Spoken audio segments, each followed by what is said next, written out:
মুশফিকুর রহিম কেন এইভাবে উদযাপন করলেন? এই উদযাপনের মানে কি? কি বোঝাতে চেয়েছেন? দেখুন, আমরা যারা ক্রিকেট ফলো করি বা আইপিএল দেখেছি অথবা ভারতীয় ক্রিকেট দেখেছি, তারা হয়তোবা এমন উদযাপনের সাথে পরিচিত। কারণটা হচ্ছে, এমন উদযাপন করেছিলেন কেএল রাহুল। বুঝাতে চেয়েছিলেন যে আমি কোনো ধরনের সমালোচনা শুনি না, দর্শক কী বলছেন, কি নেতিবাচক বলছেন সেসব আমি শুনি না, আমি শুধু আমার মাঠের কাজটা করে যাই। সেই কাজটা কি মুশফিক করলেন? তাহলে কাকে বোঝালেন, কাকে জবাব দিলেন, হঠাৎ করে কি হলো? এই প্রশ্নগুলো আসতে পারে। দেখুন, মুশফিকুর রহিম এমন একটা ক্যারেক্টার, গেল কয়েকটা মাস বা এক বছরে এমন কিছু করেননি, বা দর্শক মিডিয়ার সাথে এমন কিছু হয়নি যে মুশফিকুর রহিমকে এমন উদযাপন করতে হবে, কিন্তু করেছেন। কারণটা হচ্ছে এই ম্যাচে এমন একটা ঘটনা ঘটেছে, সেই ঘটনার কারণে মুশফিকুর রহিম এমন উদযাপন করতে বাধ্য হয়েছেন, অথবা করতে চেয়েছেন, মন থেকে সেটা এসেছে। সেটা হচ্ছে, যখন মুশফিক মাঠে আসেন, মুশফিক এবং শান্ত ব্যাট করছিলেন, এই সময় হঠাৎ করে গ্যালারি জুড়ে একটা আওয়াজ ভেসে আসে, ভুয়া ভুয়া ভুয়া ভুয়া।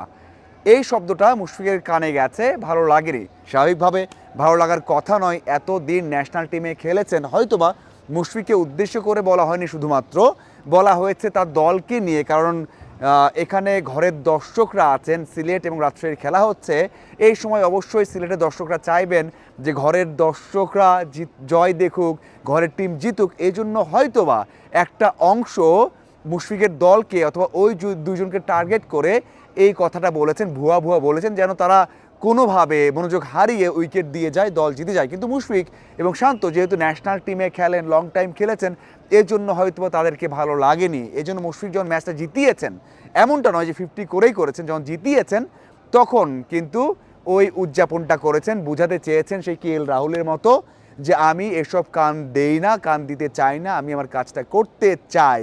এই জন্য হয়তোবা মুশফিক এমন উদযাপন করেছেন। আরও অনেক বিষয় আসতে পারে, যে মুশফিকুর রহিম দল পাননি প্রথম ডাকে, নিজে পোস্ট করেছিলেন ফেসবুকে, এরপর পরই দলের নেওয়া হয়েছে, এরপর রাজশাহীতে খেলছেন, রাজশাহীকে জেতালেন, ঘরের টিম তার।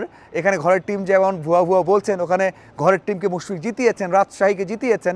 তো এই সব মিলিয়ে মুশফিকের হয়তো বা একটা ক্ষোভ ছিল। আমি এর আগে বলেছি যে মুশফিকুর রহিম বিপিএল ইতিহাসে দ্বিতীয় সর্বোচ্চ রান করেছেন, 400-র মতো রান করলে তামিমকে ছাড়িয়ে যাবেন, সেই পথে হয়তো বা একটু এগিয়ে গেলেন। তারপরেও মুশফিকুর রহিমকে অবশ্যই ওই বিষয়টা তার ভালো লাগেনি, এই জন্য এই উদযাপন করেছেন, এটা নিশ্চিতভাবেই বলা যায়। ভালো একটা শুরু পেয়েছেন, এখন সামনে কি করেন সেটাই দেখার অপেক্ষা। এরপর আসা যাক শান্তর বিষয়। আমরা তো শান্তকে একেবারে ন্যাশনাল টিমের বাইরে রেখে দিয়েছি, যে শান্ত কোনোভাবেই টি-20তে আসবে না, কারণ এটা আমাদের মানসিকতা। আমরা কোনো একটা প্লেয়ারকে একবার বাদ দিয়ে দিলে হয়তো তাকে নিয়ে আর চিন্তা করি না, কিন্তু দারুণ 100 করেছেন। সবশেষ বিপিএলে যখন সাইড লাইনে ছিলেন, 4টা থেকে 5টা ম্যাচ খেলেছেন, সেই সময় আমরা দেখেছিলাম যে ফরচুন বরিশাল মাঠে খেলছে, অন্যদিকে কোচ মোহাম্মদ সালাউদ্দিনকে নিয়ে নেটে যাচ্ছেন শান্ত জাতীয় দলের অনুশীলন করার জন্য। মানে প্যাথেটিক বা কষ্টের একটা বিপিএল শান্তর জন্য গেছে। গতবার তখন ন্যাশনাল টিমের টি-20 ক্যাপ্টেন ছিলেন, ওই সময় শান্তর এই অবস্থা হয়েছে, বসে থাকতেন, ভালো করতে পারেননি, নেটে প্র্যাকটিস করেছেন, বিপিএলে ম্যাচ দেখতে হয়েছে বসে থেকে। ওই কষ্ট থেকে হয়তোবা শান্ত মুক্তি পেলেন, এবং এই 100টা হয়তোবা অন্য কেউ করলে আমরা অনেক বেশিভাবে বলতাম যে তাদেরকে দলে নিয়ে আসুন, ন্যাশনাল টিমে নিয়ে আসুন, কিন্তু শান্ত 100 করেছেন।